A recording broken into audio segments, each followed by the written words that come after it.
It's getting hot in here, so let's talk about some games.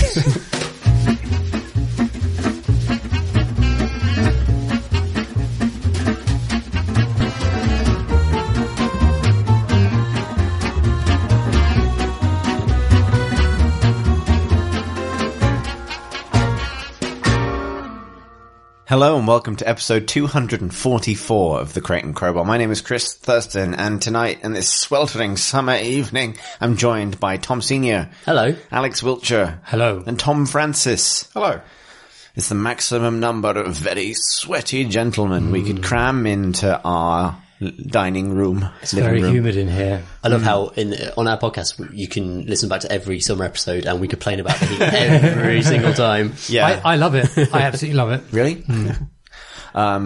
Well, you know, we had an additional adventure. Probably the most important game we've all played this week was me attempting to dictate how to assemble the pod equipment because we'd arranged ourselves in such a way that I couldn't reach any of it, which was solvable by any of us swapping chairs. But it's too hot to swap chairs. So I just sort of said, plug that, it's in the wrong, plug that on in there, click arm track until it was all done. How did you find that experience, Alex? As primary kind of I think it's one of the most satisfying puzzle-solving experiences of my recent life. Thanks very much. It was like a room escape, except we didn't get to escape this incredibly hot room. If anything, it ensured that you were going to spend at least 2 hours in here. We're all actually further entangled by wires into our seats now. So it was a room contain. It's basically like the end of Superman 2, where everyone gets sort of consumed by the technology. We're doomed now. Yeah. Hack mode on sale right now. Anyway, speaking of that, it's the Steam sale, isn't it? Who knows what the news is? It's probably that. Steam sale. Did you buy anything? Oh yes, I bought some things. What did you buy, Tom? How out of 10 was it? It was some sixes, has to be said, some sixes, but I think I found a 9. I think I found a glittering 9 in there. I had a weird urge to buy a load of beat 'em ups for some reason. I've not played a good beat 'em up for ages, and recently I've been hankering for Soul Calibur, and Soul Calibur 6 is coming to PC later this year, and I like to imagine that it will kind of revive my dreams of enjoying Soul Calibur 2. It is not going to make you 15 again. This is the game. This is the game I'm going to learn. This is the one. This is the one where every combo will be mine. Yeah, I'm going to actually finally do it. I'm going to get my own muscle memory back, and I'm going to be good at a fighter. And I know deep down that's not going to happen. I know that intellectually I'm past my prime, such as it ever was on the GameCube, playing as Mitsurugi in Soul Calibur 2. But I still do enjoy a good fighter. And I really love beat-em-ups that have good single-player AI, especially, that will basically, it doesn't have to be good AI to really test me, I'll be honest, but some games are much better than others at this, and I think I found some good ones. I bought Guilty Gear Xrd hyphen no longer hard hyphen Revelator in all caps hyphen. Yeah, there's a second item after that. Does it say hyphen or there's just a line? It's just hyphen Revelator hyphen. It's a Guilty Gear. So it's like an emphasis on Revelator. Yeah, Revelator. What does it let you know about? It's very complicated. I don't want to kind of railroad this whole thing into a Guilty Gear thing just yet, because I want to hear what y'all have been buying as well. Revelator sounds like a device, like of something like a travelator, and that reframes my impression of what the Guilty Gear actually was. It delivers revels to you on a exactly. And that is a guilty treat. It's only treat. the ones you don't like, and that's what it's guilty about. So the Guilty Gear fucking orange ones. It's the cog that delivers the revels. The Guilty Gear in this case is a man called Soul Bad Guy. I spent all day writing a video game, and I wish I had Bad bothered. He's the gear that is guilty in this game. Soul Bad Guy. And what did he do? Is he going to be your main? Oh, absolutely. He's like the easiest one to play. He's got a cool haircut. He's got like a thing that looks like a sword, but he puts like bullet shells into it, and that makes no sense. But sometimes when he does stuff, everything catches fire, and that's because of the bullets he put in there. Because this is an anime game, Alex, and this is how anime works. Does the gear in this have anything to do with Metal Gear? Nope. It's like, is it Japanese? Oh, yes. Is there kind of a Japanese convention of using that word in a particular way? That Usually it means machine. Right, yeah. And or relates to. So this is the whole thing that I really don't want to get too into with Guilty Gear, because so you're not into the lore. Holy shit, there's so much lore in this game. There's so much lore. And so this game, I just thought that it's a brilliant beat 'em up. It really is. Has some of the best, most kind of insane, unique character designs, and that you'll find in any beat 'em up. But the story mode in this game, I clicked on it, and it popped up with a little pop-up appeared, and it said, "Controls. You don't need to know any controls for this bit." Basically, I was like, "What? What do you mean? I need to know. It's a cutscene. I need to know how to control." And I was like, the whole story mode is like a 90-minute weird film thing. I was joking, but That's what it actually is. And I was like, story mode, sit down and watch your fucking story.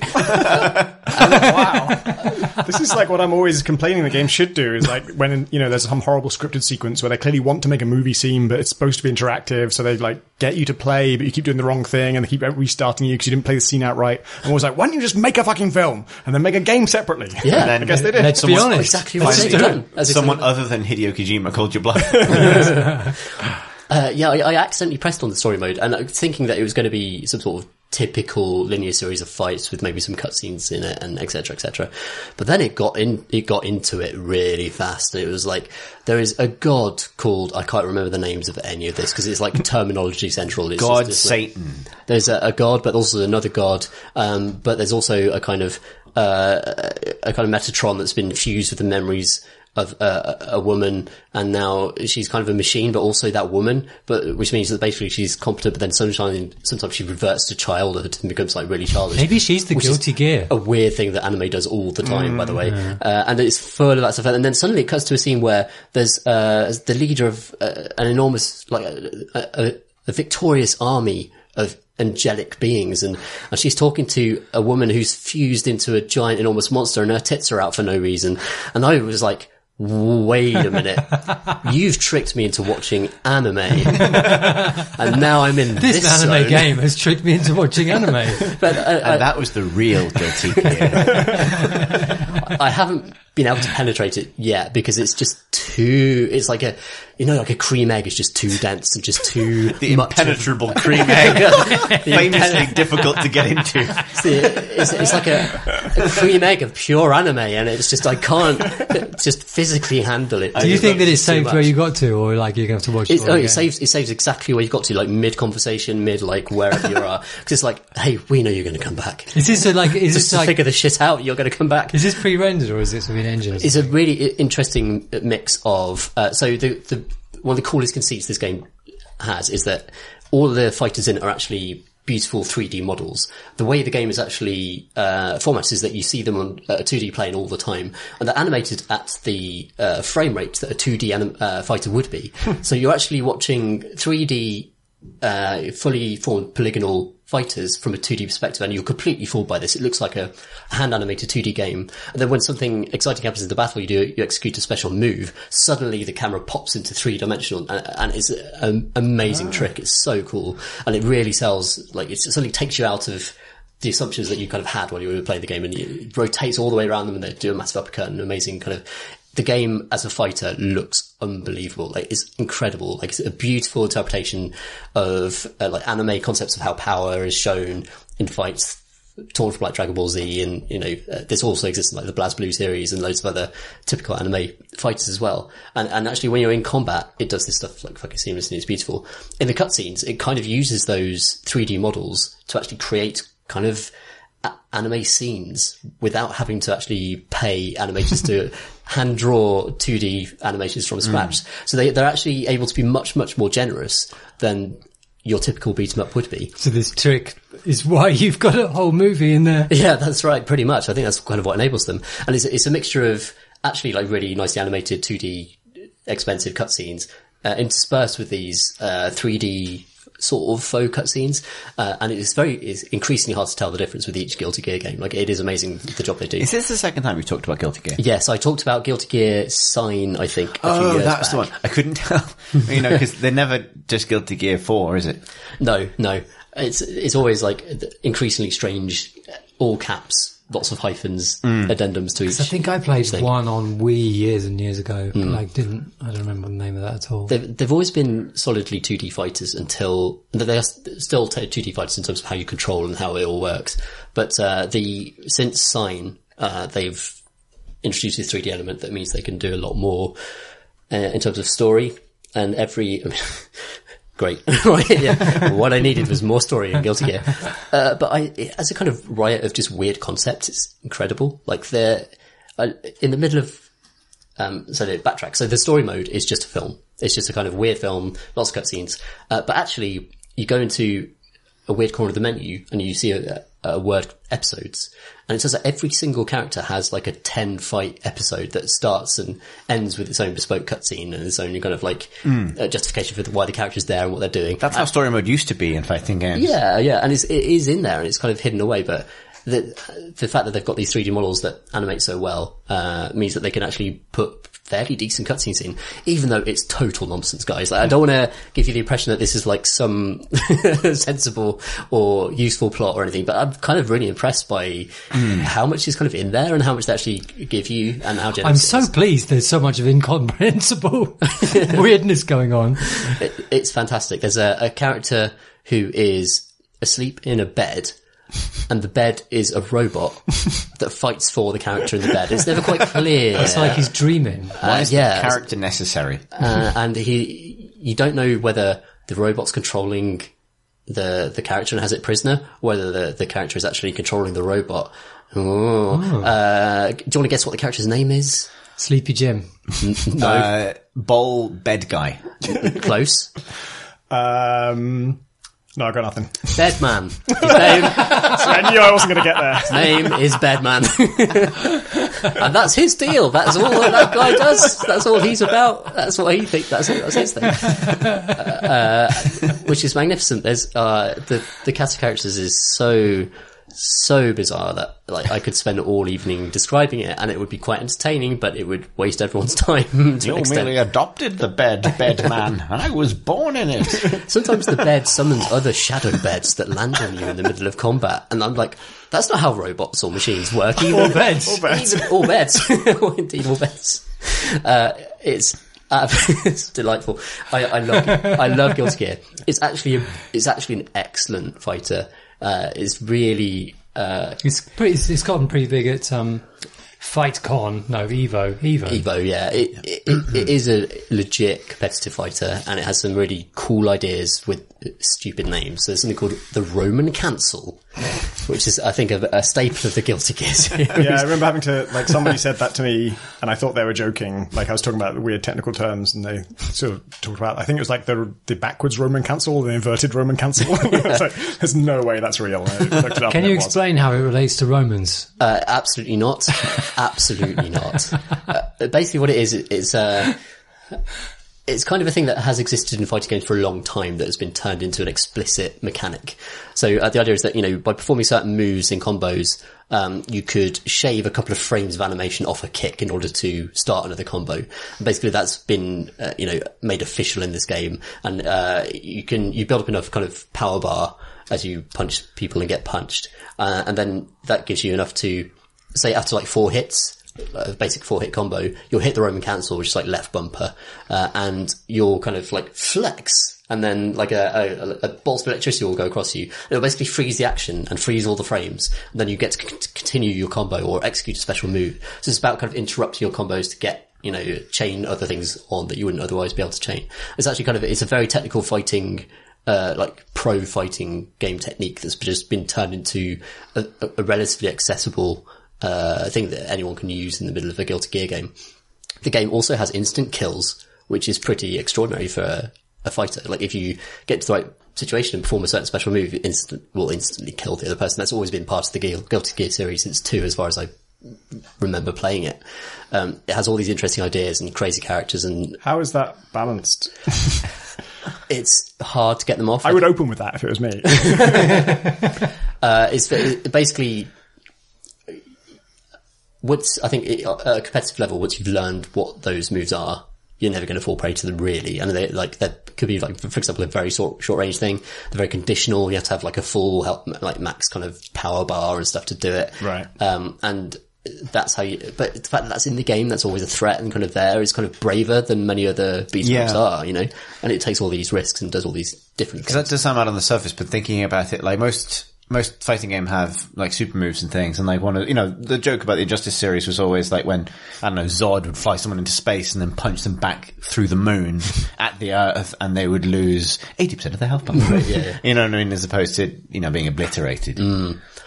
Yeah, there's always that potential lurking there. I love that. It's also speaks to a kind of, I love like Zatoichi. I love samurai films where combat is just like one slash and it's over, like your Jimbo and stuff like that. And I'd love to see more combat systems kind of embrace that concept where if you really do have that much of an advantage over your opponent, it's not about just like knocking down a health bar bit by bit. Hell, you've got them. That's it. It's done. And this game has that in there. And I remember playing Guilty Gear 2 and there was an awesome one where it actually kind of really played into that where it's always like really quite cinematic, the actual special abilities and stuff. And there was a samurai you'd play where if you got this off, the camera would zoom back and both the characters would be represented as silhouettes behind like a paper wall, of like a Japanese, building basically, they've got the paper walls and stuff like that. And then you see one of them just dart past the other with it and unsheath their samurai sword, and then they would just like, the other person would explode, and that's the instant death. And it is that sense of just like, well, if you really are that much better than your opponent, like, it's done and it's over. And that's really, really cool. And the game captures such an awesome sense of kind of style and power with its moves and the way it kind of does its special moves. I really like it a lot. It's a banger. I think it's brilliant. I think it's that's my 9 out of 10 not an accidental discovery, because I always knew that Guilty Gear was good, but this is so good. Good. Do you think the new Soul Calibur will have the lady from Soul Calibur 2 who could spam that move where she knocked a dude's legs apart and then smacked him in the balls with Ivy? halberd? No. It was like the lady. Yeah. I've forgotten her name. And I say smacked him in the balls, obviously that depends on the opponent fighter. But that was really my experience of fighting games. It wasn't like one hit, combo finishes. It was a halberd to the balls. It was over and over again. It was the future of humanity. It was taking it in turns to play as that character and then banning that character from Soul Calibur 2, I think, because that was the experience of losing a fight, is that you get locked into the endless halberd cycle and you can't get off. Yeah, there are a few bad ones in Soul Calibur 2. There's Raphael, who is like a fencer. Oh god, he would sort of just like poke you in the face, right? Poke, and just endless poking in the face. And it turns out if you poke someone in the face with a sword enough, they die. They die. Yeah. And get really irritated. Annoyed, so annoyed. Yeah. Good it's not like real combat. Yeah.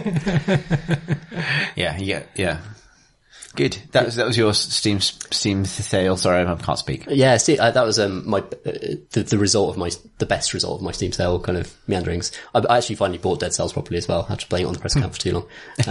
And I got Killer That was your real Guilty Gear. Yeah, it was. I am the real soul bad guy of this piece, this drama. It's more like sale bad guy. Anyway. I bought 3 things I didn't play. Should I tell about them? Yeah, that's the classic Steam sale experience, though. Well, I haven't played them yet. One of them I'm not going to play anytime soon, which is Streets of Rogue, which is a sort of extremely emergent top-down game about sort of like in a simulated town, and you have to like rob banks and stuff, but everyone is kind of running their own AI, and there are lots of really like weird ways to do things. I've been on it for a long time, and I just bought it because it was on sale dramatically, but it's still in early access, which is why I'm not going to play it yet. So I'm going to wait till that's done. I also got I can't remember what it's called now, but the sequel to the Moon. Oh, cool. You don't know what it's called? No. I don't remember. Which I probably will play. I played a bit of To the Moon. I didn't get all the way through I can't see being a big To the Moon. No, but the reviews are so good for the sequel.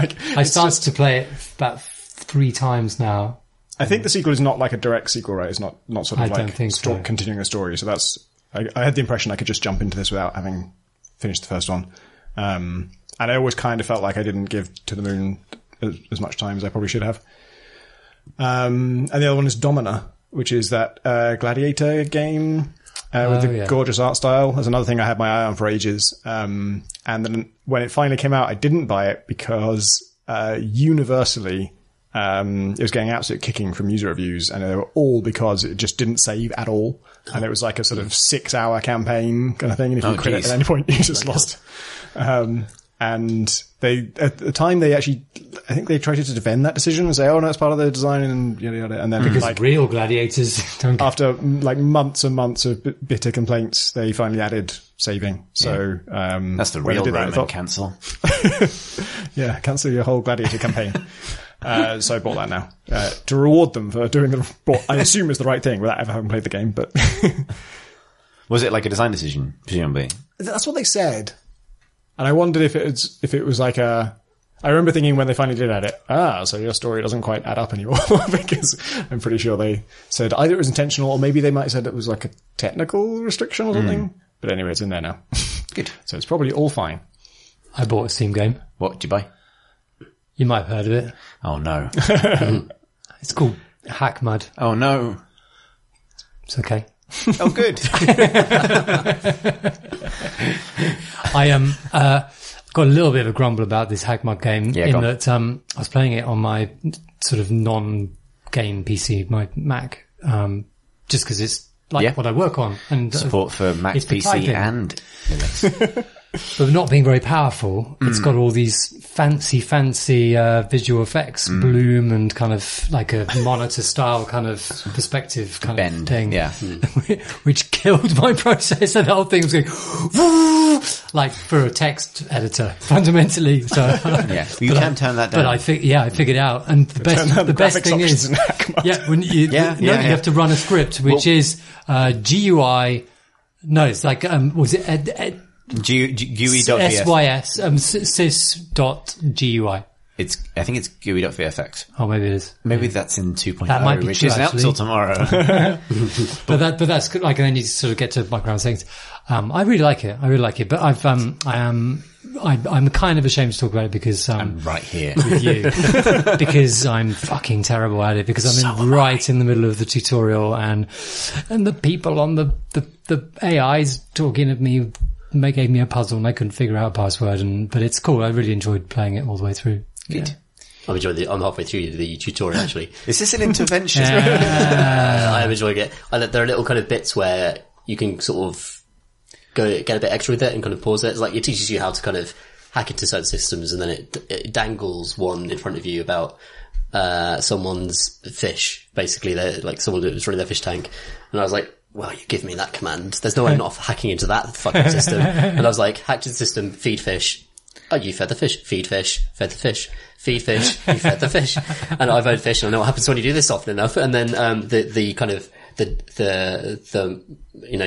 parental AI steps in and says, why do you pursue this path of cruelty? And I was like, yes, you've recognised my actions. I clean the glass. He told me that the algae eaters are angry. Good jokes. I like that. So I can't take any credit for the tutorial because that predates me because I came onto the game about 6 months after launch. But if you like that sort of thing, 90% of designing for HackMud is figuring out edge cases that players will try and making sure there's a dumb joke there when they do. So And it's like the one of the little things about it is that if you try something that's off the beaten path, it comes up with a little sort of acknowledgement that's saying sentence proved or something. Sentence proved, yeah. So, and it shows you what percentage of people. You go, yes. There's some. There are 4% some of people did that. Yeah. There are some surprisingly rare ones for that, which is pretty cool. Yeah. Like, it's just a big test of lateral thinking, really. Yeah. Incidentally, if you enjoy the notion that our text-based video game has graphics options, you will love the dazzling post-processing we're introducing in HackMud 2.0 live when you listen to this. Is he going to bring my computer to his knees? All of our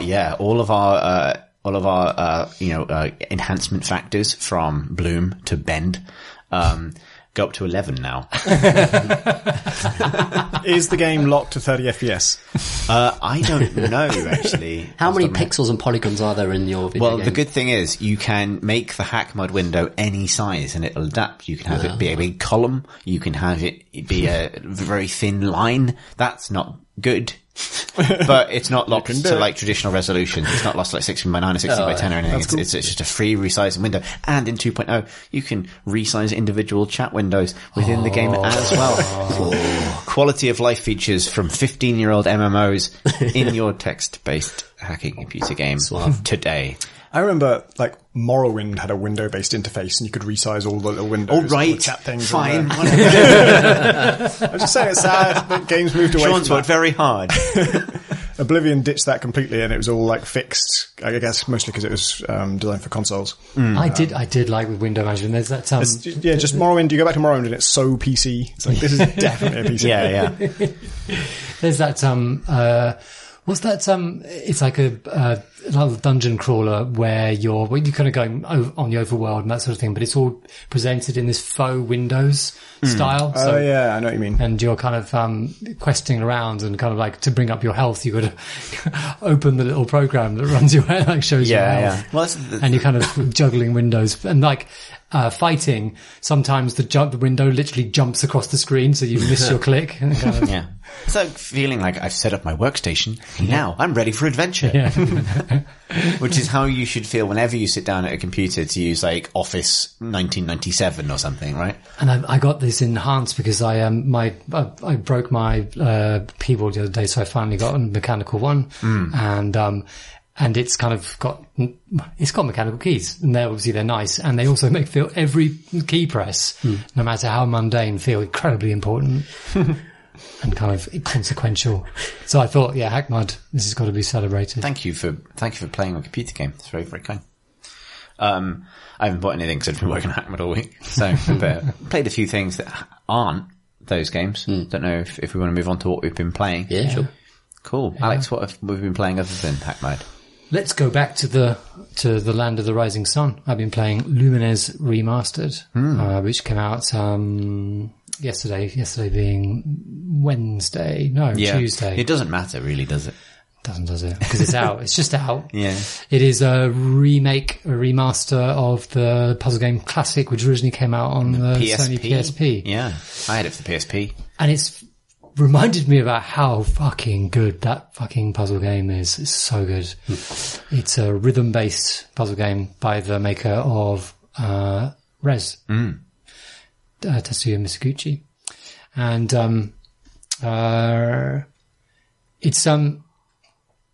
it's difficult to explain. So, essentially, you are it's a sort of somewhat Tetris based in that you've got bricks coming down from the top of the screen, and you have got to make blocks of 4 or more in order for them to clear. If you try to place a block in a column which is already filled, then it's game over. So that's kind of like the fundament, but it's all rhythm based. Which means that the speed at which the blocks go down the window is defined by the tempo of the music, and the blocks are cleared in waves. So every probably bar, I don't know enough about music to know it, but as the music plays, a bar sweeps from left to right across the screen, and at the point at which that bar is at any time, it's clearing blocks. So when you're making a match of blocks, you're going to want to make sure that you've matched up the blocks before the bar has gone across, so that it clears them. If it's in the middle of going across your thing as you complete your block of 4, you're going to get part of them taken away. So you've got to time your matches. You've got to be very careful, and then to maximize your score, making combos. And a combo is essentially making multiple squares in a single sweep of the bar. Mm-hmm. So as you're playing, a lot of the time you're trying to making matches following the bar as it goes across, so that when it starts the next sweep, you've matched up loads of stuff for it to do, and you get massive great score bonuses. And as you play, the tracks change, and it's all incredibly euphoric. Well, no, it's not at all, actually. It starts off with it's so wrong, Alex. It starts off with this, incredibly euphoric kind of, sort of Ibiza-like house, which I can't remember the name of now, but it's very, very upbeat, and all of the little blocks are kind of orange and white, and in the background it's kind of pulsing with the music, and it's all lovely. And every time you do anything, there are kind of, the sound effects are timed with the music, so you feel part of it. Like you really do feel like you're playing the music, like while playing the puzzle game. But then at a certain point when that track ends, it moves to a new track. The whole skin of the game changes. So the blocks change color, the background changes, the tempo changes, the music changes, everything changes. And then you've suddenly got to adapt. You've got to suddenly go, okay, we've changed. The next track after the first one is actually calmer and the blocks are now white and green, I think. Yeah. I remember. And and the music is quieter and it's a lot more kind of, ambient, and it's this kind of breathing time. You play that and it's much more visible. The way that you can see the matches is a lot more easy. So, it changes the mood of the entire game, like from how you play to what you can perceive, and quite apart from the actual music experience itself. Oh, that's so good. But then there are many other ways of doing it. And as you go through, and if you can, play well enough, you'll go through some real bastard skins. They're called skins, these, each of the different kind of fundamentally levels. There's one which is kind of like jazz flavored, and it's got these circular red and white, There are no rules anymore. And this one, the drop rate goes up enormously from anything you've had before. And sort of like you may have had things under control until this point, and now like, oh shit, now everything's moving a lot faster. It's sweeping across at the same rate, but now you've got to make your matches and drop stuff much quicker. The one after that slows down the speed that progresses across the screen. So now you're making matches and you're making vast combos, but all your fucking shit is staying on the screen and not getting cleared off. And everything gets really full and you go shit, and you're chasing the line as it goes across, and then you're hoping you're making enough to be able to clear enough to be able to survive the next round. And like, so each of these skins is a really sort of tweaks the rules, tweaks the music, tweaks the kind of like emotional experience, but also the mechanical experience. And it's really fucking good. And I'd forgotten just, the sense, cause I remember it really took me back to being on a train journey. I think it was. It's amazing you should say that, because I was just thinking like, man, I'm back on the train from Salisbury to London Waterloo in 2004. Yeah, it would be. So I played it. Dang. I remember I played it on the train to Bath to have an interview for Edge magazine. Wow. And it just took me to this sort of, I don't know, memory palace that kind of like, it was so good. Everything's tightened up and clean. And one thing that's very easy, if you've played, Lumines before, there are two versions of Lumines floating around. There's the original, and then there was a sort of like a reissue. Yeah, I remember can't remember that. the name of. And the remastered takes a rule that was actually introduced later on. So there's a special block that will appear sometimes in what you're dropping, which when, so in the remastered one, it will be on a color, and when you drop it into place, any connected ones of that color will be cleared the next time, the next sweep. So it will basically, it's like a super thing. It's your smart bomb. It's your smart bomb. But that's a very different rule from the original. The original, you had to make a match in order to activate the smart bomb. And the difference is that you could put it into place and you could plan for it. So you put it over here and then you kind of like bam, bam, bam. Yeah, you build up a massive, great sort of connected thing, set it off, by making that initial match on the thing, and you make a great big thing. In the new one, you're consigned to it as soon as you drop it. And that's kind of changes quite a lot of the rules. Not in a bad way. I think I prefer the original way, to be honest. But that's a pretty deep cut. It is a deep cut for anybody new to it. How is it as a non-mobile thing? Because I mean, I associate it so much with travel. And it's a great game, but how is it as a sort of like full screen sat down at your adventure battle station? It's not something I would naturally play, I have to admit. Or at least I wouldn't, when you're looking down at your list of games and you kind of think, oh, it's not really a game I play on my computer. Yeah. The experience of actually playing it, like it's wonderful to have it so big on the screen. Yeah. And big. kind of like with nice speakers or maybe headphones or whatever. It is actually the experience. Once into it was great, but I definitely associate it with being a mobile game, like a game that you played on a little screen out and about. It definitely doesn't feel like it's in its home, but that's not to say that it doesn't work perfectly. Incidentally, if you have a high refresh screen, don't run G-Sync. Well, no, don't run V-Sync. Oh. Because otherwise the controls go insane. Interesting. But yeah, like, but otherwise it's a good port.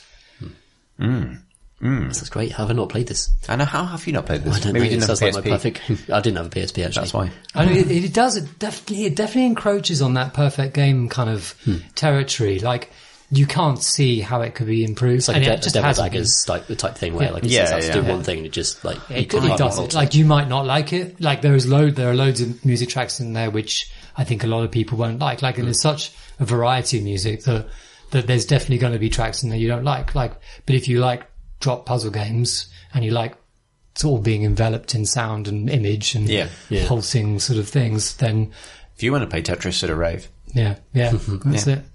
But it's definitely, I can't see what they could do to it. I mean, I think that the music sounds Give you an option for that smart bomb. maybe. Toggleable smart bomb. But that's just a preference as opposed to Yeah, but what's wrong with choice, Alex? yeah. Why do you hate Everything. choice? Why do you hate choice, I Alex? do hate choice. Well, in that case, why don't we choose to speak to Tom Francis? I'm glad that people do I don't that. like this choice. Another reason to hate choice. But anyway, how has it... What am I talking about? What have I been How are playing? you? I'm good. I'm doing well. I found myself looking at indie stealth games. Indie stealth first-person games on Steam. I Is that heard of just all something. of your tag queue or something? Well, I don't know. I can't remember how I got down this rabbit hole. I think it was a game called Acid Spy that started me off. Someone found that on Twitter, and it's a first-person stealth game with it's somewhat abstract graphics. This game, and actually most of the ones I'm going to talk about, look a bit like Superhot in that, or have that kind of aesthetic where they've modelled a person and the person is animated, but they just modelled the one person and they're all one colour, and that's as far as they're going to go, which is absolutely fine. It kind of recalls Neon Struct a little bit, which is David Pittman's first-person stealth game. But this one's much more kind of mechanics-based, and it's just kind of getting through arenas, trying to kill all the enemies and get to the exit. And I didn't click with it in the end. I was watching a video of it of like the developer playing it, and they're amazing at it, and they're wall running and flipping over people and doing drop attacks and stuff and doing everything perfectly. And then I played it myself, and it was just like, walk down, oh no, I've been seen. Oh, walk down, no, I've been seen, and just resetting every time. And it's so knife edge. Just anything goes wrong at all, it's over. You got to start the whole level again.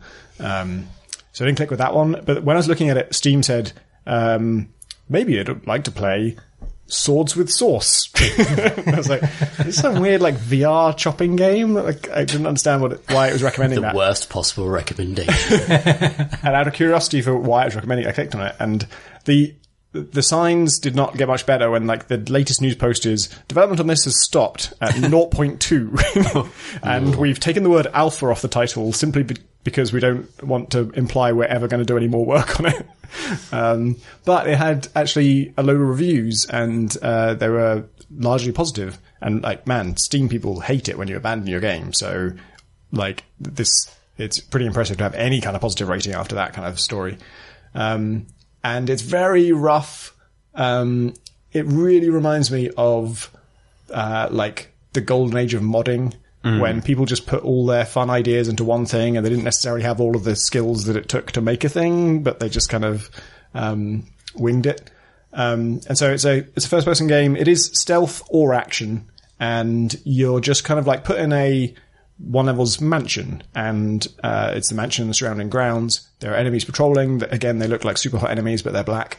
Do you say it's a VR game, or is it? No, it's not. That was a misconception on my part, because I thought it was going to be about slicing things with the sword. And you do start with a sword, but then any enemy you kill, you can take their weapon.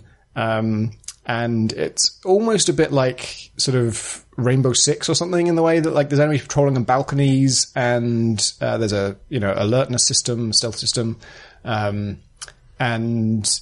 like what you're given is just a sort of grab bag of just ideas the guy had, or I don't know who it's made by, the development team had. Where like you start with just a sword, but you have your loadout is all your accessories. It's not your primary weapons. Your primary weapons are things you take off enemies, like shotguns and assault rifles and stuff. And sauce?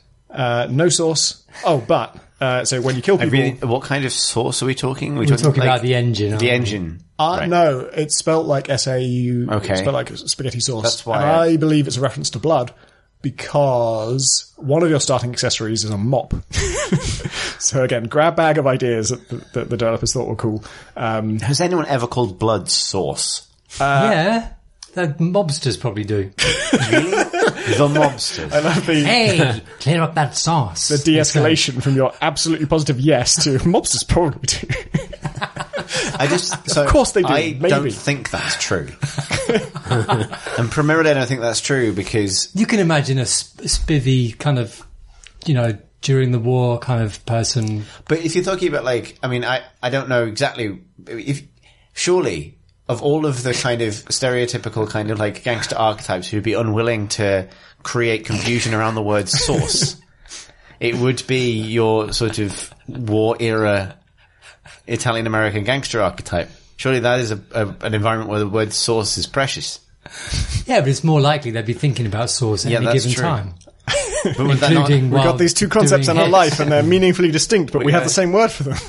It's untenable, I tell you. Limited thematic noun set. Okay. Anyway, I think it's a reference to blood because they give you a mop. Are you a gangster? You can use the mop to mop up blood.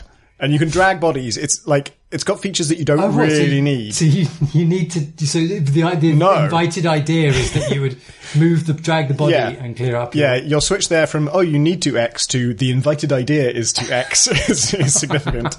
It's just like, you don't need to hide bodies, you don't need to mop up the blood, but you can, because it would be cool if you could, and so they made it so you can.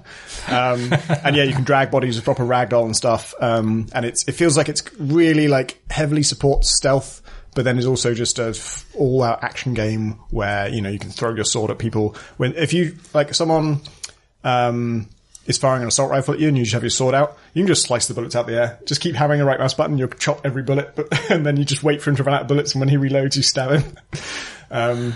It's a very, like, pro player game like that. You're just better than everyone else. Like, whatever they can do, you can do better. And fighting, mopping. Yep, both those things. Other things in your gadget wheel are some like goggles that let you see through walls to see enemies coming. There's standard throwing stars, which just work as you'd expect. There's like tranquilizer darts you can throw at people. Then there's like the sort of better version of a throwing star, which is like a circular saw blade. And when you throw it out, after it's traveled like a couple of meters, it sort of gently seeks towards enemies. So you almost can't mess with it. You just throw it and it will kind of guide itself to the nearest enemy and stick in their head. There's something that's just called I think it's just called the head kill.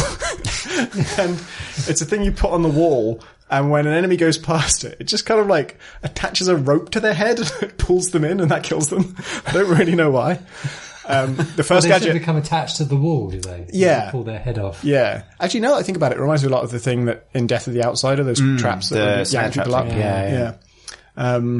And it's cool, like those. The first gadget I used, which immediately sold me on the game, was grappling hook, which I'll take in any game, but especially first-person games. If you can do a grappling hook in a decent way, I'm very impressed. This one is not like super full-featured. It's just a kind of way of latching onto like a high ledge, and the game's got really good mantling. It's got like multiple context-sensitive different things the jump button does based on your relative location to walls and ledges. So like in a certain situation you can mantle because you're like waist high. There's another situation where if you're like right up against a wall but you're looking in the right direction, you can sort of do a scramble up it. And then if you're not in either of those situations but you're against a wall, you can kick off it and do like proper wall jumping stuff. And yeah, like the level's just like a single kind of building and surrounding grounds. It tells you how many enemies there are. When you kill them all, then you just go back to main menu and you pick a new level. Like it's just, it's almost like a multiplayer game in structure, but it's a single player game. it's a bit like Terrorist Hunt in Rainbow Six, where you just have this number of enemies to eliminate, which appeals to me immediately. I like the idea that everything is a known quantity. All the enemies are out there. Nothing's going to spawn. Nothing's going to despawn. There's no scripting. And it's just take these people out however you want. And yeah, the next level I did was, a harbor, and I figured out on that level there's all these like, cargo containers in the docks. You start on the docks and there's a ship in the dock and there's enemies all over everywhere. And so I was using my grappling hook to kind of like jump up onto these, cargo containers and get up to the highest stack so I could get a good look at the boat. And then saw that the boat had a bunch of enemies on, but they're a bit more spread out than the ones at the docks, and it's less of a labyrinth to like worry about sight lines and stuff. And there's people up in like the cabin of the boat, like the bridge, I guess.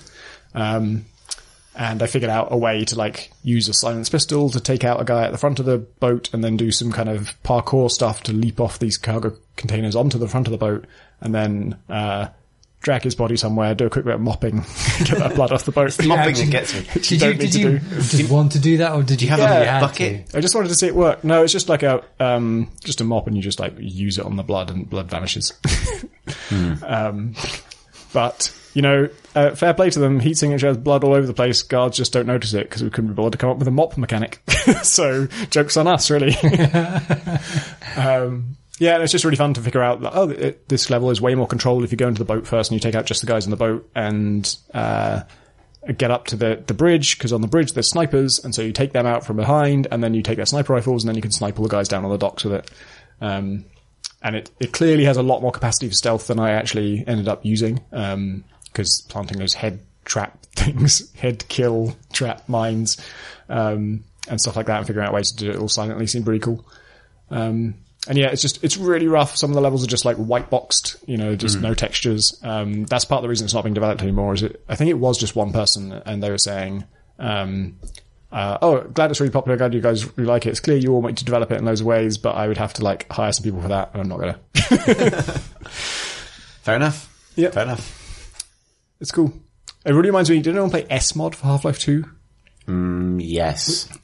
Which one was that? This is the one where like it added the banana bomb from Worms, and you could throw scissors at people, and it was just a shitload of weapons that the developer thought would be cool to add to Half-Life, and so they just did, and there was no regard for tonal consistency or matching up with the universe or anything. Is that the one that added like Max Payne style slow-mo wall running and stuff you like could that? kick as well, like Junior Gun. Right, yeah. Yeah, I love ones like that. Yeah, me too.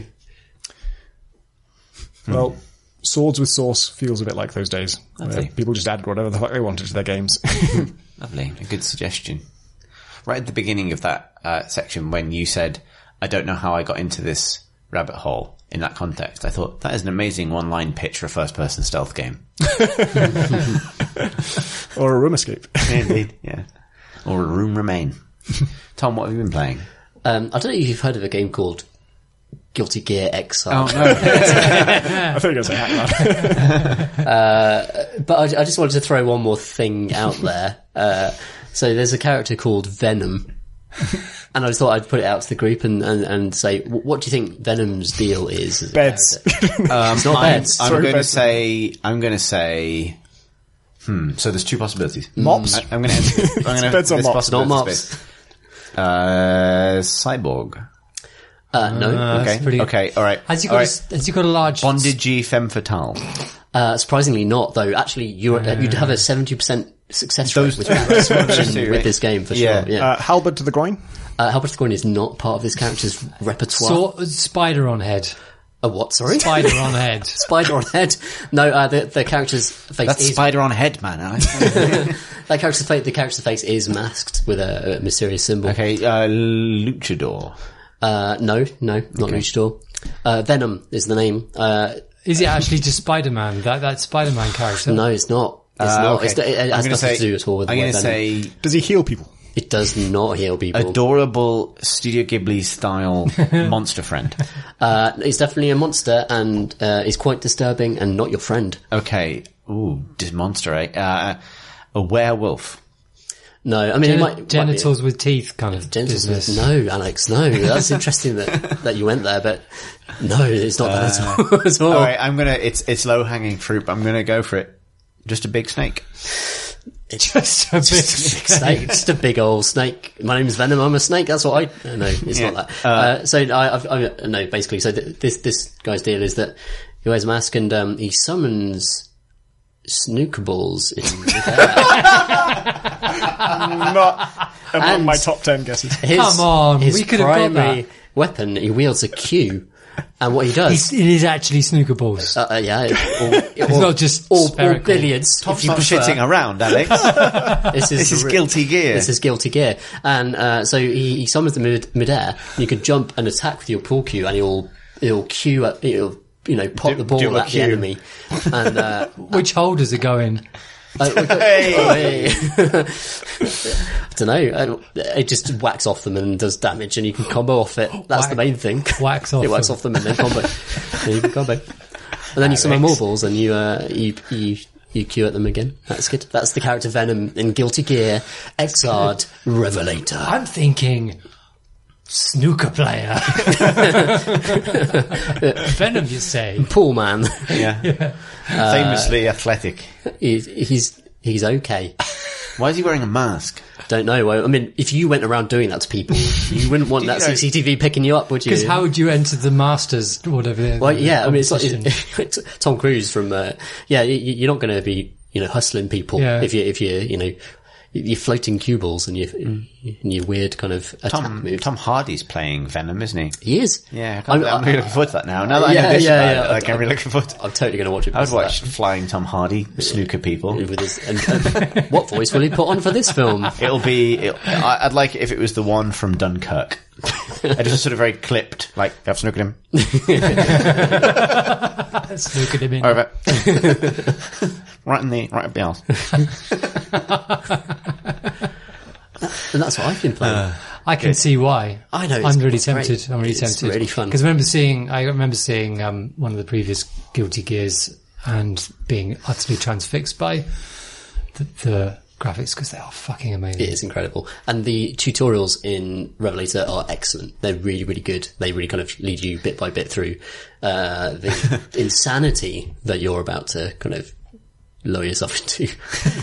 It's very good. It's very good. It's a very good game. Chris, have you played anything at all? I've played some stuff. Because I missed last week, and then the week before that it was just the E3 Arama. I've actually got like a backlog of things. So I appreciate that you guys spoke about Jurassic World Evolution on the last podcast. Mm-hmm. Is that right? Did you go into loads of detail about it? Because I didn't listen yet. Yeah, I think we dug in for about half an hour. All right, fine. I probably won't dig into that because I know that Pip and I share all the same problems with it. But did your security team seem to be kind of pro dinosaur?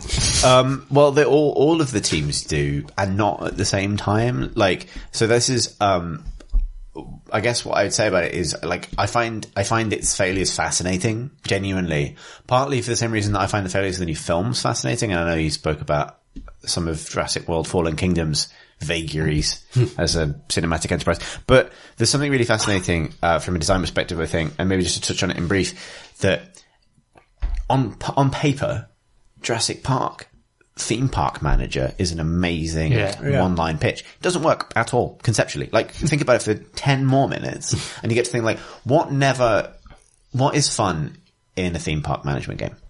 Is it operating a working theme park where you have creative freedom and a sense of control? The answer is yes. What never happens in the Jurassic Park film? The theme park continues to run beyond the first act of the film. What never happens in a Jurassic Park licensed thing? The player gets lots of control over how they design and kind of do the thing.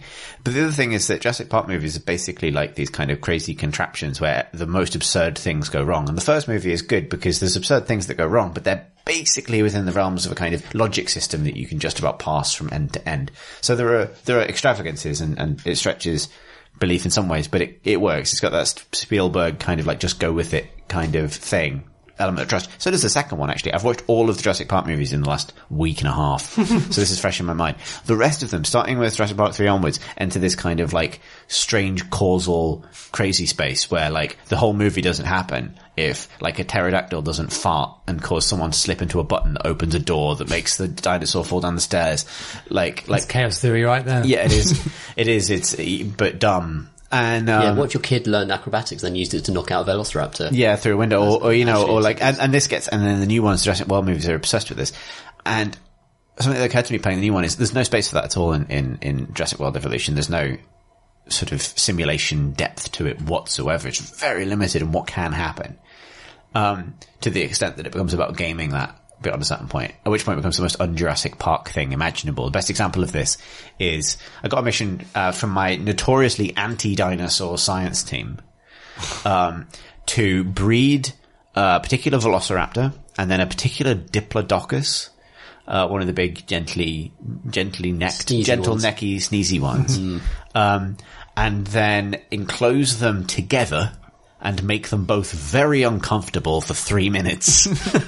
for some reason. Because the needs, like, I mean, honestly, I support any Jurassic Park thing that doesn't bother with a reason, because the reason is always for money.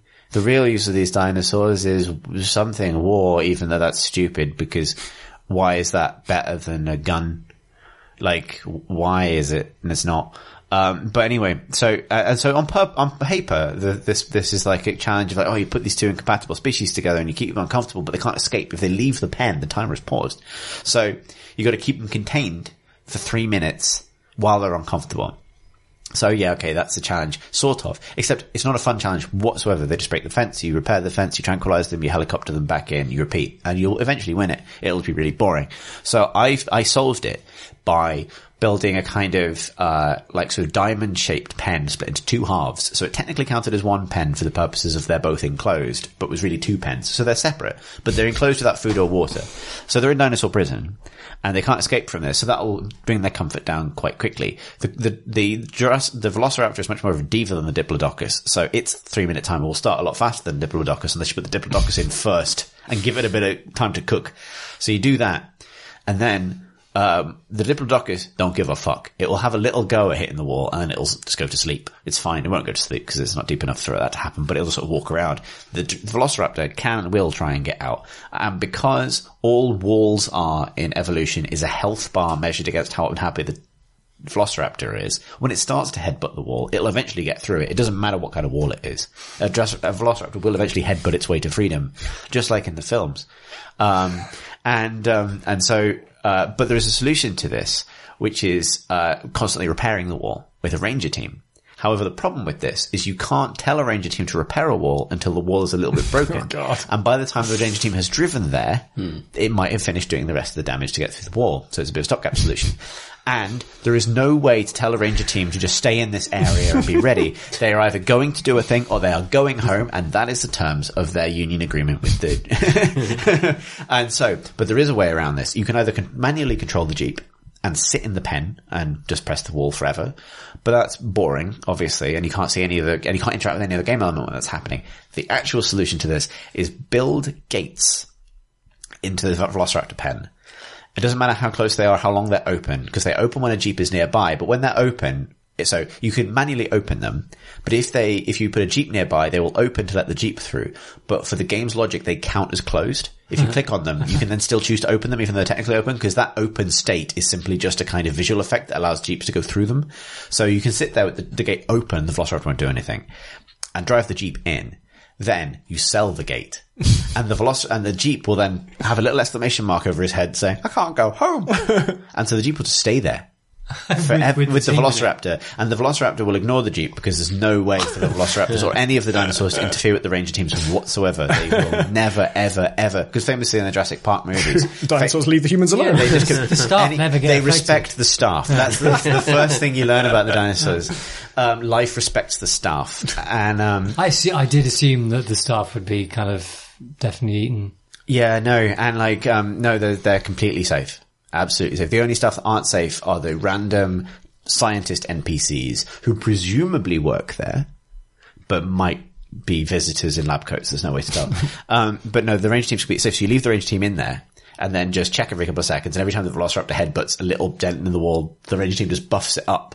And then eventually the challenge is complete and your science team is like, good, you've really advanced dinosaur science.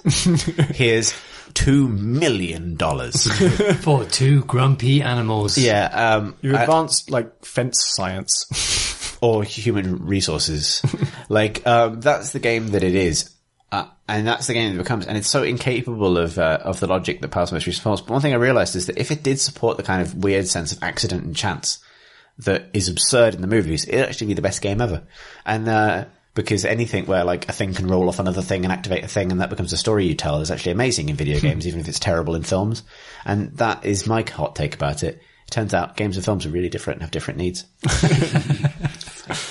The other thing I played, and did we talk about Vampire at all? Vampire? No, I don't believe. The Don't Nod You Vampire game? threatened Not talking recently. about it. Okay.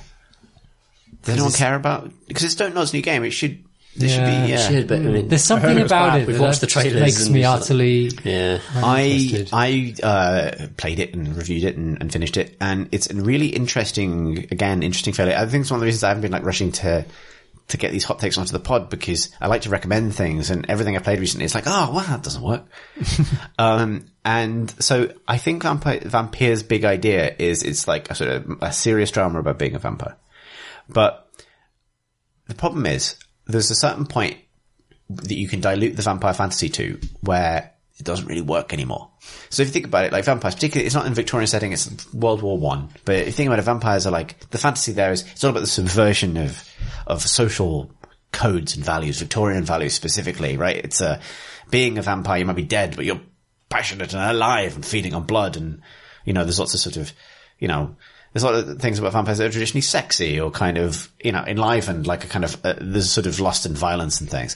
What if being a vampire was just really depressing for everybody and everybody was really sad? So you become a vampire and you immediately do some sort of like angry vampire related things in a cutscene.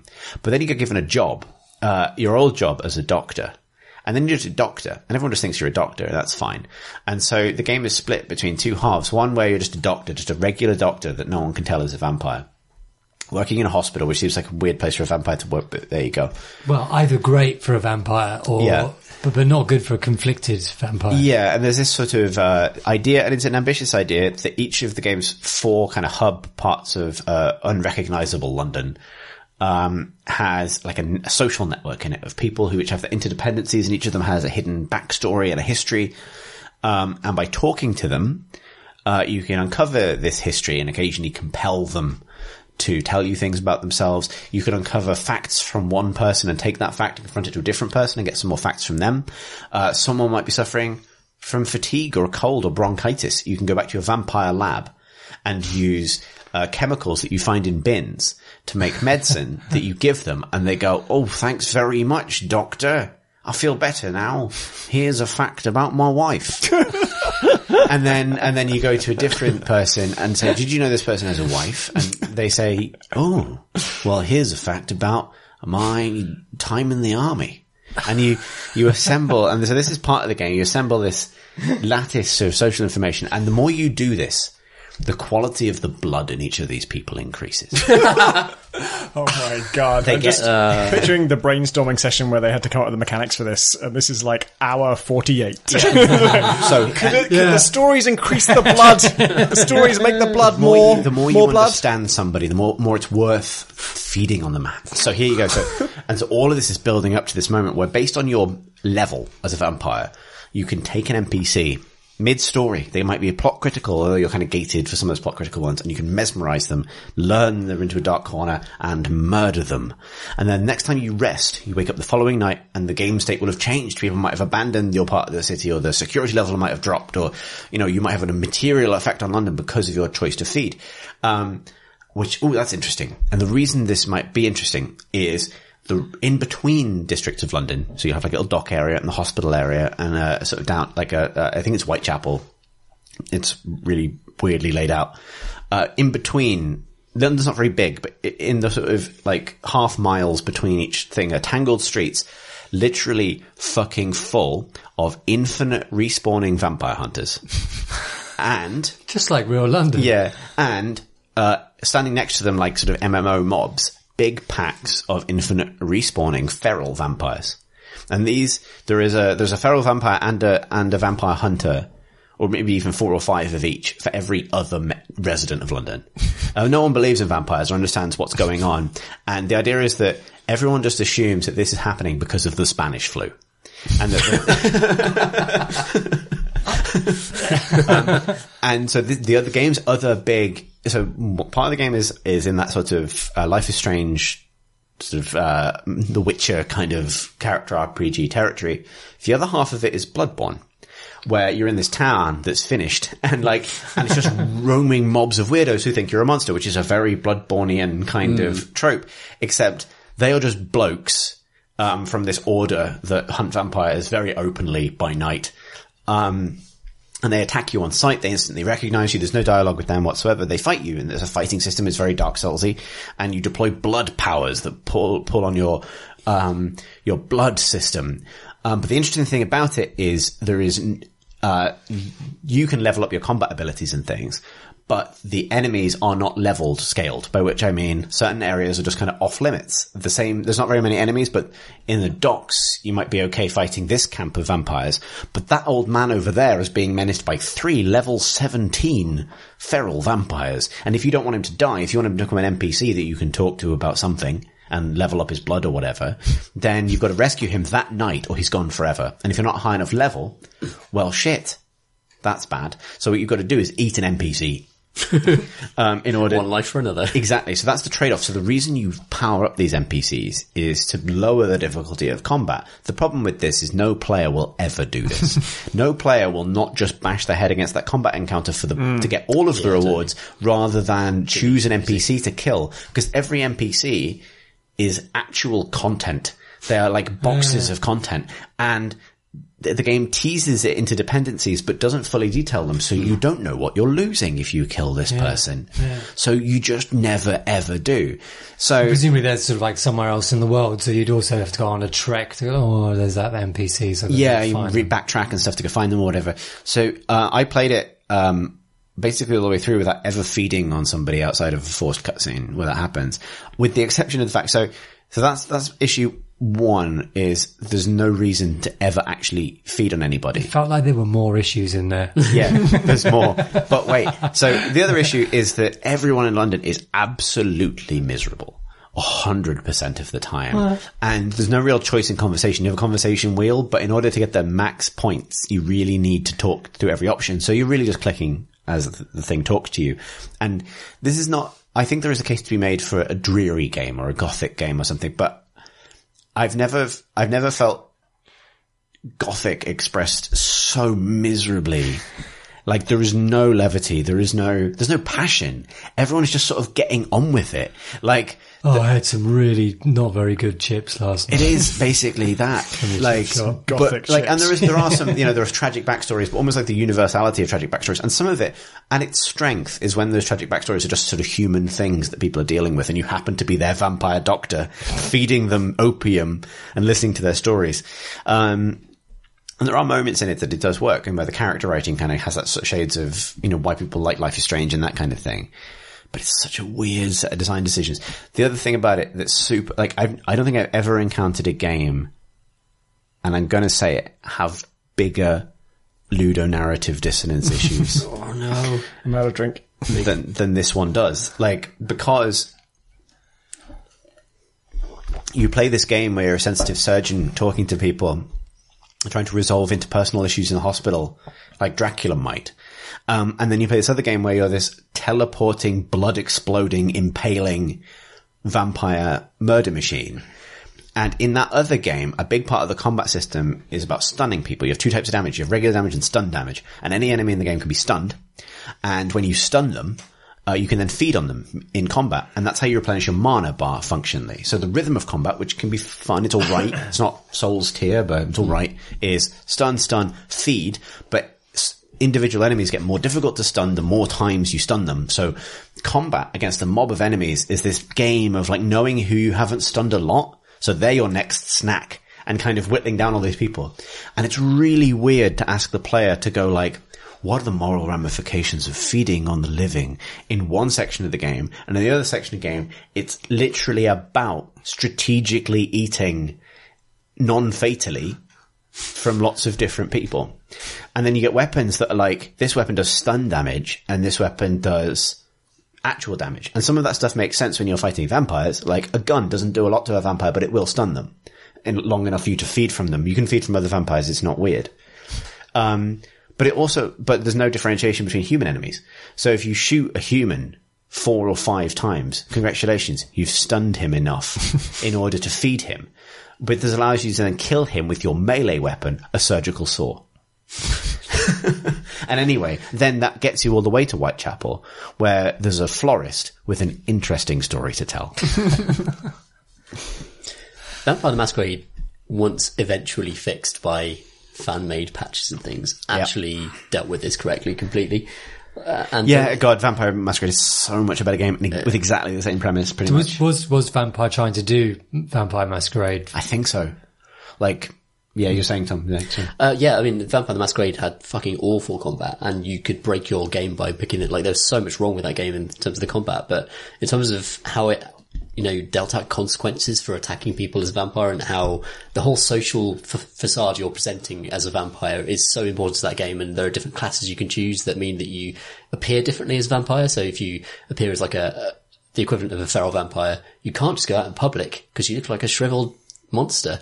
So you play through the entire RPG hugging, going underground to sewers, and that's the way you play in that character. But in a different character where you're very glamorous and you're able to charm people, you're suddenly allowed to go to the upper echelons of huge kind of corporate buildings and charm people there. And it really kind of there are more great vampire games to be made about the kind of the fantasy of being a vampire in its various different forms.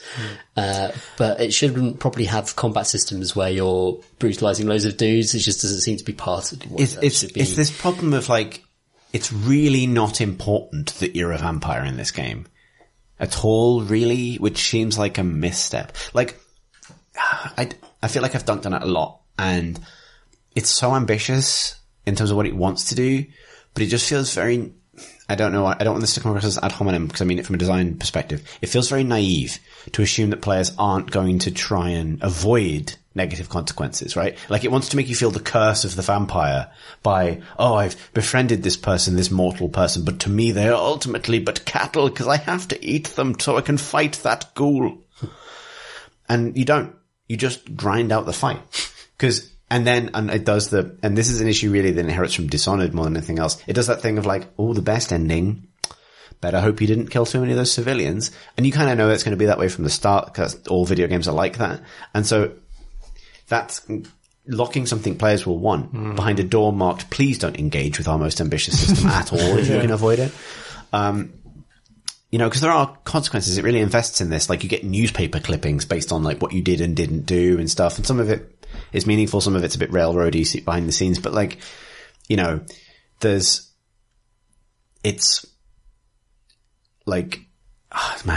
it sort of wants, it's this game where it wants you to feel the consequences of being a vampire, but they really want you to have a meaningful conversation with a priest. So you have this really awkward conversation in the doorway of a church, where you have to first explain, I'm sorry, I can't come in. And the priest's like, that's okay, it's pissing down with rain. And it's like, that's okay, my son, we'll talk here, I suppose. In the doorway. It's weird because it feels like games like The Wolf Among Us does this better. Kind of, if it's just like a straightforward narrative game where do you want your bestial side to trump this conversation or not, that's, it actually gets down to the hub of it and doesn't distract you with these. Yeah, and I should say, some of the writing is good. It has,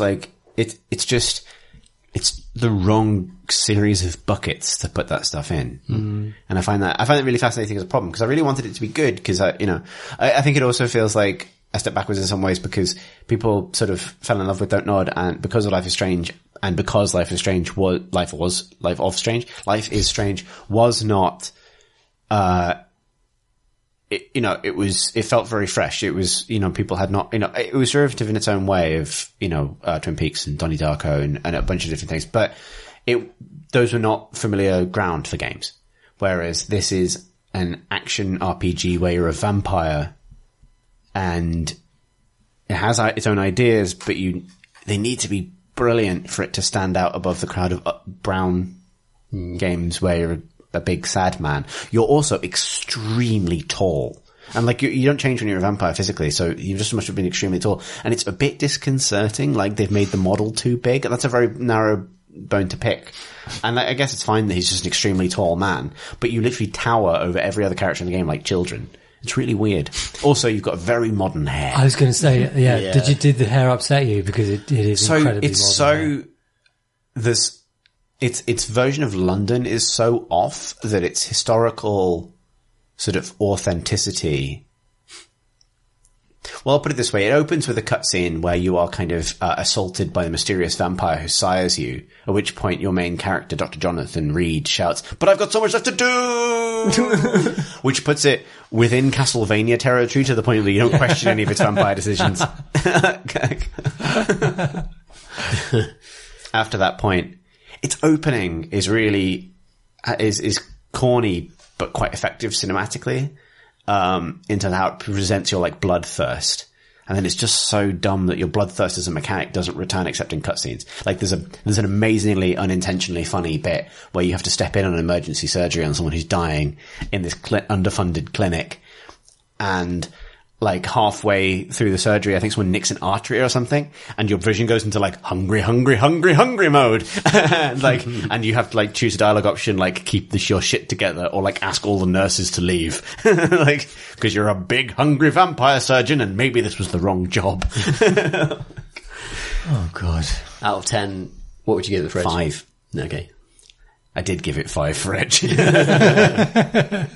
Seems reasonable. I've rambled about vampire too much. That's enough rambling from me. Shall we do some questions? Because it's too hot in here and we all want to go away. It's getting hot in here. So let's talk about some games. Nice. I'm not going to have to do the intro song on this one. That makes it sound like I do the intro song on each one. No, we don't. We use a piece of music from Camp Bobo and the Bolly and Clambake. But I'm not going to have to... shut up, Chris. Shut up, Chris. It's very hot.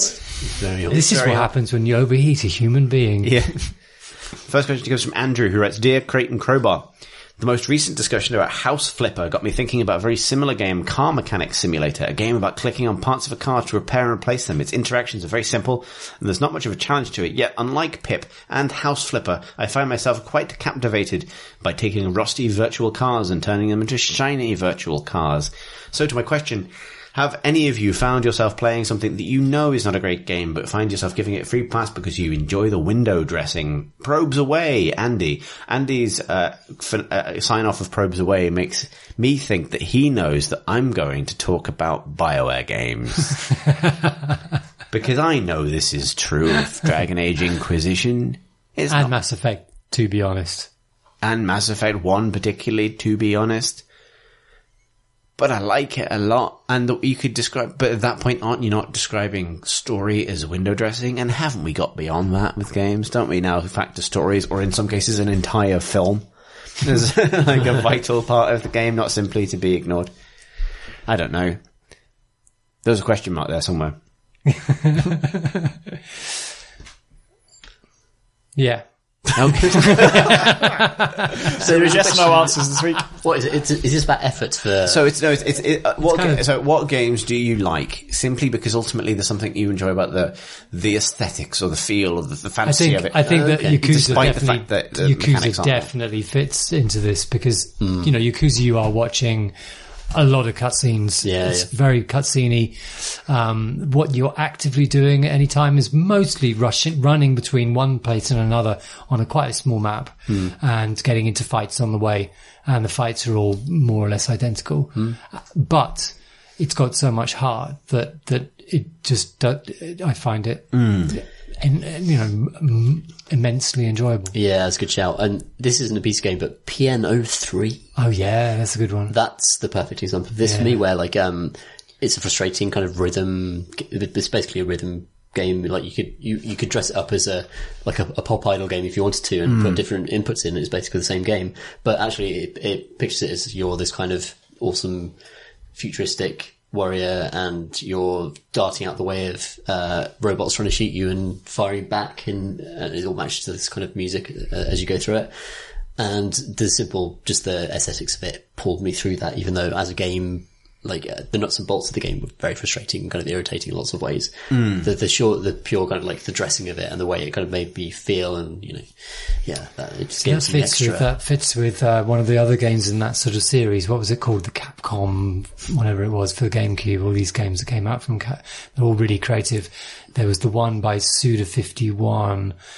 Killer is Dead? No, not Killer. No More Heroes? No, that was later. Killer 7? Killer 7. Oh, I love Killer 7. So Killer 7, like, again, the moment-to-moment mechanics, not that good. Yep. Even the navigation's actually pretty cool, but it was just this sort of, you were choosing your routes through. It branched in kind of weird, interesting ways. Weird kind of rails that you're on, but like the style and the kind of the sheer weird atmosphere of it. Yeah, and the kind of, it was weirdly subversive as well. I mean, actually we had Richard Sanson on the podcast, and he threatened to fight anyone who liked Killer 7 on that podcast. And I was sitting right next to him at the time. I was like, shit, I really like that game actually. And obviously I know. Fight trumpet. That's the beginning of the Guile theme. It's a really kind of rote, on rails action shooter in lots of ways, but actually I really like those games. I was in Western Super Mare earlier this week. Western Ultra Mare. And, which is like a classic British seaside town, and we went into some arcades, and they had, Time Crisis there, and they had Evil Dead 2 and 3 there, and, I've suddenly realised how much I loved light gun games. And, I've always loved light gun games. And Killer 7 actually didn't come with light gun attachments or anything, but it had that kind of feel to it. But instead of being a kind of over-the-top, ludicrous kind of absurd, like pantomime type of thing, it was about suicide bombers and terrorists and just dark kind of people's inner psyche that they just couldn't come to terms with. Their personalities split into all these different characters that you played as. And that mashup of elements was fascinating to me. I don't think it ever came to PC, so apologies for talking about it, but that is a cool game. Do you know what? I think it might be coming to PC. Really? I'm going to look it up. Have we broken... Tom, have you ever been really just like immune to a game's flaws because of a fantasy? Because you strike me as the person who's least likely to do that. Well, as we were talking about this, I started to think about Neon Struct, actually, because I mentioned it earlier. This is the indie stealth first-person game from David Pittman. And I think I did play that all the way through, and it was... I don't really like the mechanics. It's a hardcore stealth game. You're not meant to kill anyone. You're not meant to take anyone out. You're meant to leave all people alive and just try and get past them by weaving through gaps in their patrol routes and just hoping they don't see you when you go past, later. And instead I just I grumpily tased most of them and then got a C rating on every mission. And I didn't really and it's just got very little else going on. There's a couple of gadgets and that's it. And none of them let you do anything interesting. But I love the look of it. And it's got this, it's all at night. It's all got this really lo-fi, but beautiful aesthetic where all the buildings are chunky. They're made out of 1 meter square cubes like Minecraft levels. But they're all lit in this very moody way. And it's just kind of noir, I suppose. Everyone's wearing Google Glass headsets because that's I guess it explains your HUD and it's part of the fiction that you work for a company like that. And yeah, just the aesthetic was really nice, and I think I was always going to play all the way through that game unless it really stopped me with some huge difficulty spike, just because I liked the way it looked and felt. I just checked. Killer 7 is coming to PC. Cool. Yes. Nice. Or not nice. Or not nice. Depending. Next question comes from Diffraction Man, who writes, "Hello, Rate My Crowbar. I sympathise with Chris's need to play all the games in his series before into the sequel, as I've just caught up on this year's podcasts, having been deprived of them, and now I feel able to ask a question. Do you wish more stuff in games worked within the world rather than being just art? Doors that are just a texture among the worst examples, but I stare at control panels lazily strewn about a level and think, what are these supposed to be for? What need is there for the barrels of volatile explosives to be here in this office? What are the best examples of games where objects have a purpose? And what are the worst? I just want an immersive sim where I can break something with a literal spanner in the works. Where I can break something with a literal spanner in the works. Or a badly sequenced series of commands into a control panel. Is that too much to ask, Tom Francis?" What? You've been called out here. I jest. All the best. And that rhymes. Diffracty.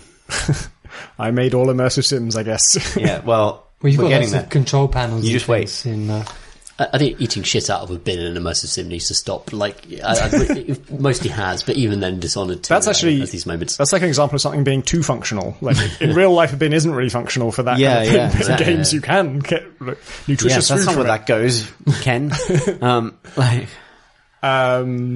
I like interactive things. I'm an outlier in the group of people who are obsessed with immersive sims, and that I don't really care about super interactive bathrooms. I'm afraid. I know it's a hot button topic in this field. I know I'll be crucified for this. Brendan I don't really Chan. mind if you can't flush the toilet. I don't really mind if the tap doesn't work. It's fine. But actually, I agree with Diffraction Man that I'm all for more mechanical things and levels that do have some effects. Like even if it's a minor thing, even just like oh shit, what game is it that I played not too long ago where I think it's Dishonored actually, every clock you can interact with it and you just set a timer for like 10 seconds and it'll just sound a bell in 10 seconds time, and that is of some mechanical usefulness that will distract a guard. And I don't know if I ever used it, but I liked that it was there. As a sort of middle ground between infinite systemic potential that no one will ever reach and having stuff feel interactive. I like, I don't expect games to have a thing where pressing E on something is use to any degree of freedom. I'm happy for E to mean use like a spy, or use as an assassin might, or whoever I am in that scenario. So it's like, Hitman's a good example of this, right? Like, you have quite a lot of verbs you can apply to objects in the environment, but they typically, It's just one use. they're Hitman related, right? Yeah. Like, so it's like, you can like ring doorbell, or like, I don't know. Pick up glass. Yeah, like, but there's always like a lethal, your job is very clear, right? It's not like clean glass, put glass down. Less profitable life as dishwasher. I do feel strongly that pianos always have to be playable to some extent. You have to play. It's fine if it's just the clang. Well, no, the correct video game law way of doing this is it's clang. The second press is clang. Third press is alternate clang. Fourth press is 3 notes from the game's theme tune. And then clang, and then repeat. Do you see the gif of someone playing the Sapienza level of episodic Hitman, and they just play the church organ again and again, no matter how many times the guard warns them about it, and eventually the guards just gun them down? This is bad enough that it's come to this. I'm sorry. That is fantastic. But that would happen though, wouldn't it? Like, if you just kept doing it. It's like, if you tried that and you didn't get shot, you just didn't do it enough. Phantom of the Opera Origins. Anyone else got any takes for this? Worst examples of art as asset, or art as not a mechanic, or mechanic the other way? There's a game where you play as, it's like a World War II game, and I'm going to describe this in the vaguest terms, so please help me out. And you play as a woman who, like, Velvet Assassin. yeah, you got it already. A World War II game in which you play as a woman. Oh, it must be There's only Velvet the one. Assassin. The only game. And, yes, in that game, I think it was that game, you go into, like, Nazi bunkers, and there are just the largest watermelons. Just huge, shiny watermelons. And they made this one asset, and they're like, well, we can't afford to make any more perhaps, so let's just randomly put these around those places. It's the frustration that you can't interact with them. Or are they kind of boppable in the way that all video game watermelons are like? They're not even physics objects. That's how little attention to detail. Ever since Metal Gear 2, like, you've got to be able to slice, or You've got to be able to slice it or kick it off somewhere. You're going to bring watermelons to World War II. You've got to be able to slice them. Work. it's Paris as well, isn't it? So there's not like sort of The abundance of a local watermelons in occupied Paris. Yeah. Oh dear. Wow, that's good. That is a good example. That is a very good example. I got nothing. Oh, good. All right, let's do the next question. It comes from David Bove, who writes, I did a surname. I don't know how to do a surname. That was a mistake. Oops.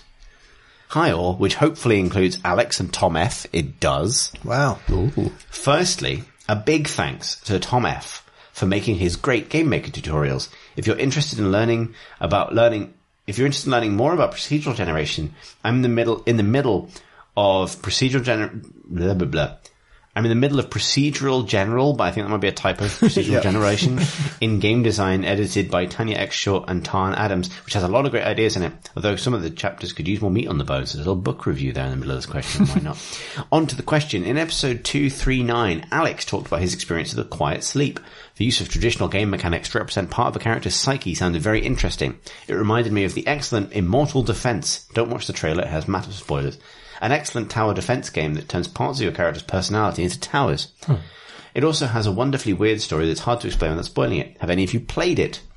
No. I'm writing it down, though. Yeah, that's good. That's Immortal Defense. Thanks for that recommendation. Barring the upcoming Disco Elysium, what games do a good or interesting job of exploring the emotional depth of their characters? And that's from Dave. And then he has 2 extended PS factual corrections, which I will read very quickly. Okay. But they're warranted.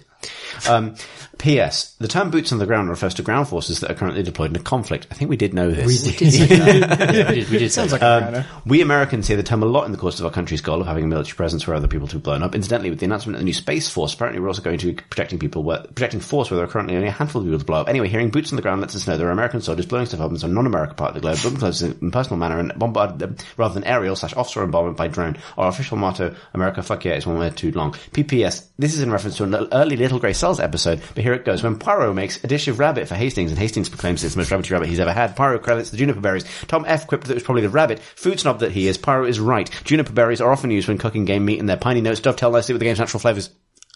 Sorry, I missed what I did there. Juniper's good with rabbits. Rabbit. Yeah. Okay, did I say it wasn't? You made a quip that suggested that it was the rabbit that was rabbity, but actually the rabbitiness of the rabbit was a quality brought out by the juniper berries. Okay. All right. Is that Alice are very attentive, Yeah. which is great. But I wanted to knock you down a peg here, Tom, because of the next question. Good. You'll find out why.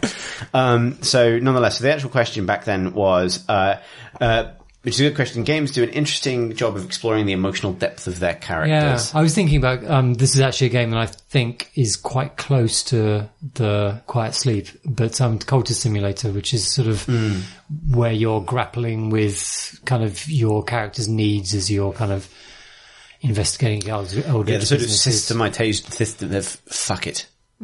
Just fuck it. The game system- stuff about the inner feelings is a thing. In that game.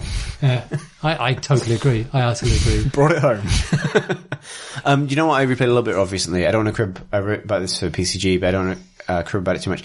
Crib from it too much. But I replayed bits. Fuck, what is going on? No, it's very, very, very hot. I It's replayed very bits odd. of Ice Pick Lodge's The Void, Oh yeah, which is played a that game a game lot. about where you have died and you're in the underworld and you've got to sap colour and make colour gardens in order to feed colour to nude women for some reason, so you're not hunted by Pan's Labyrinthy weirdos.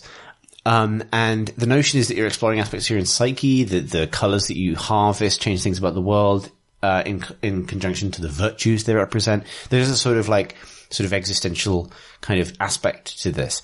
And what's really interesting is its precise metaphor is something that occurs in a lot of other contexts. Torment Tides of Numenera has a system where your inner qualities as a person are mapped onto specific colours that have a kind of practical effect in the world, which is basically exactly the same metaphor.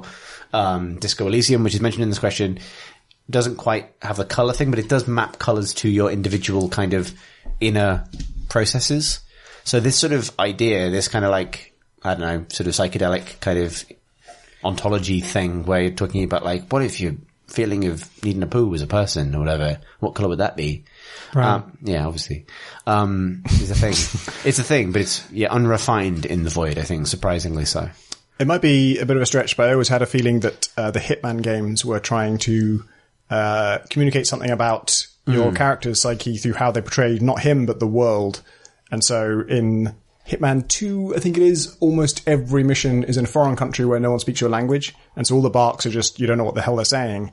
And it emphasizes your disconnection from everyone. Like you are, in the Hitman games, you're this weird clone and I think you're asexual as far as we know. And you're very kind of inhuman. You're just cut off from everyone. You can't really relate to anyone. You're a sociopath for sure.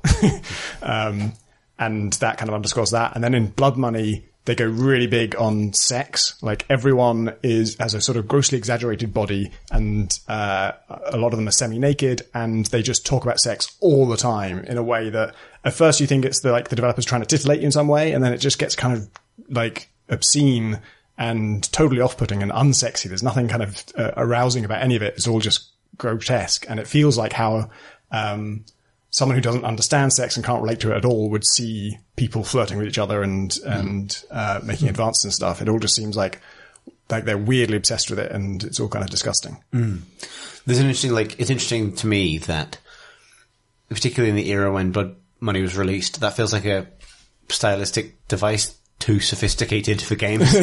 Not that the games can't go there, but it's like everything else in the industry sabotages that, the ability for that to be like a comment, because it's like everyone else is just doing it because it'll sell games. Because you see a screenshot of Hitman 2 and it's, and it's kind of got, well, no, it's Hitman 3, sorry, Blood Money, sorry, and 4.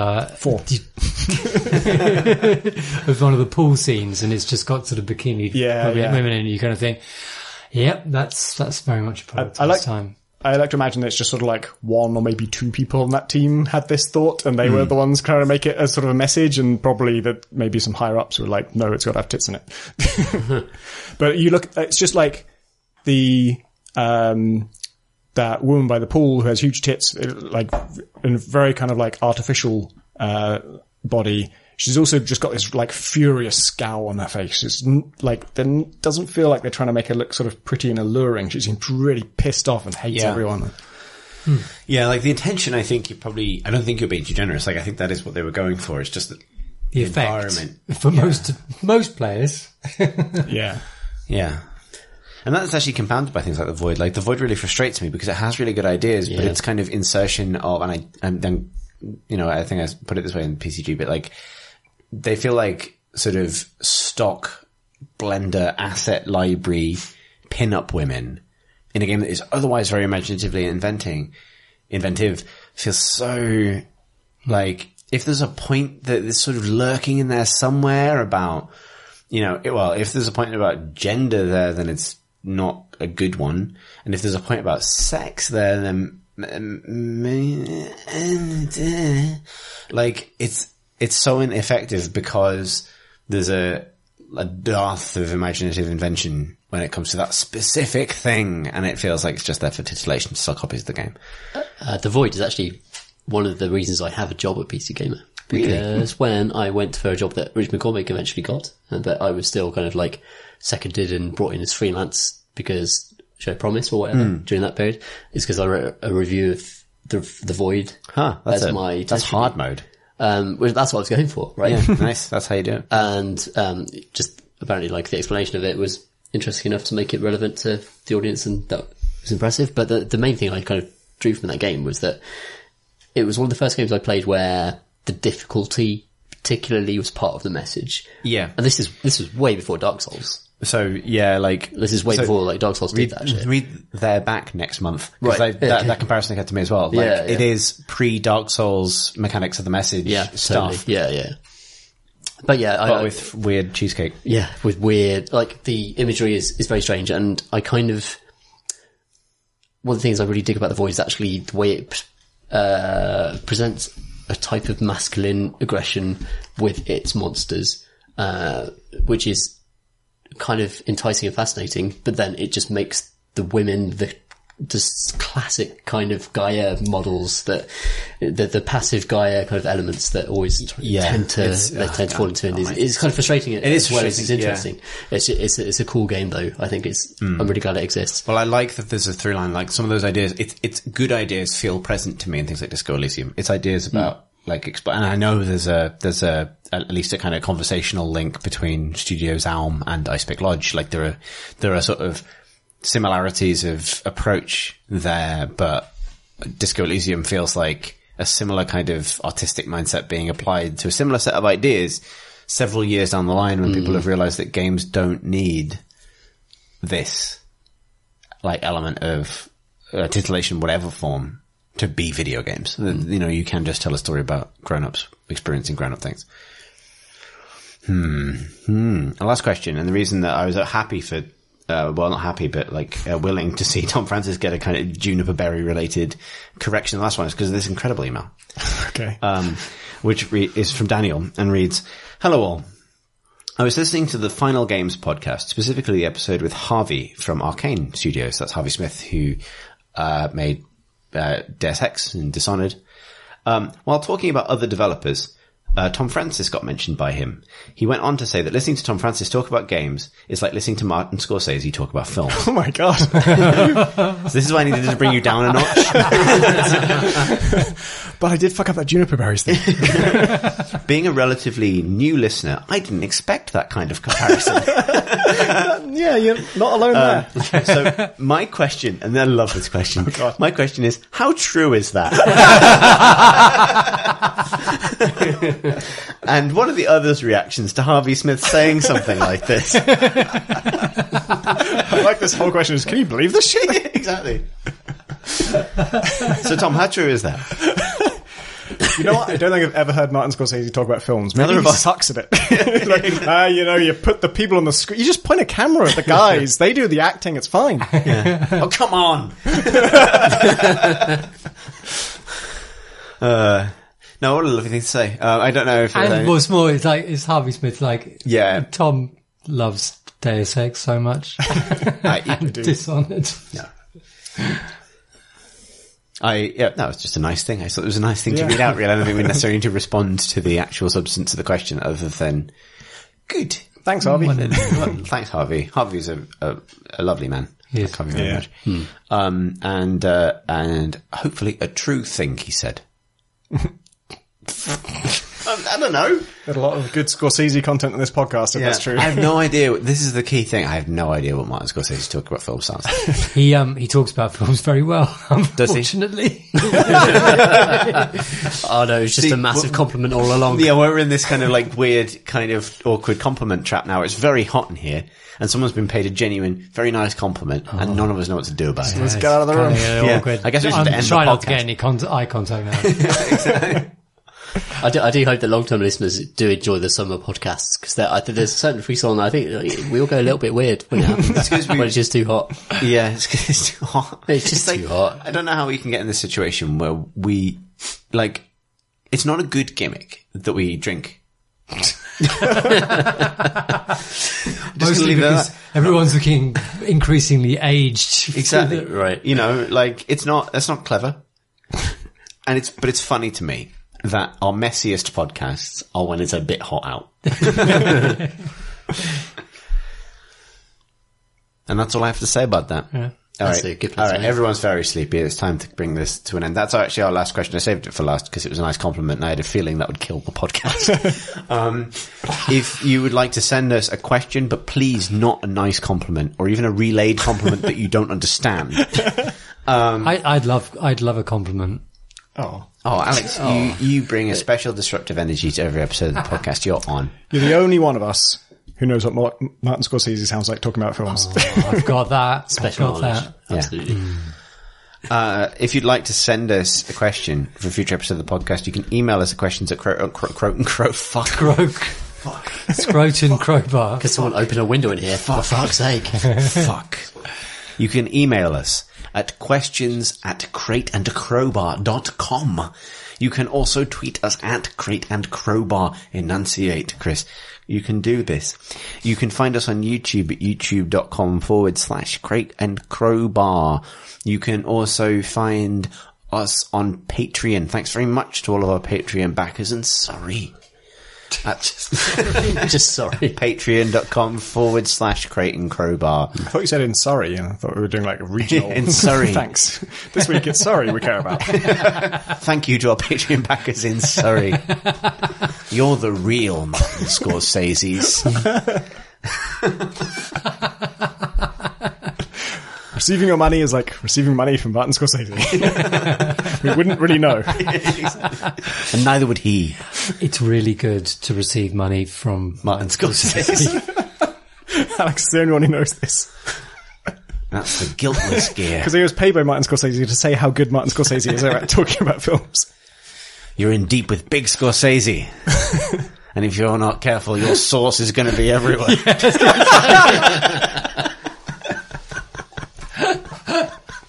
I don't mean blood. We don't use that word that way. It's bolognese! We need to stop. If you'd like to find us individually on social media, I am accessible on Twitter at cthurston, that's CTHURSTEN by Tom. Tom. I am at Pentadact on Twitter. PENTADACT. I, Tom Senior, am at PCG Ludo, which is PCG, obviously. And then LUDO. And you can finger me at rotational.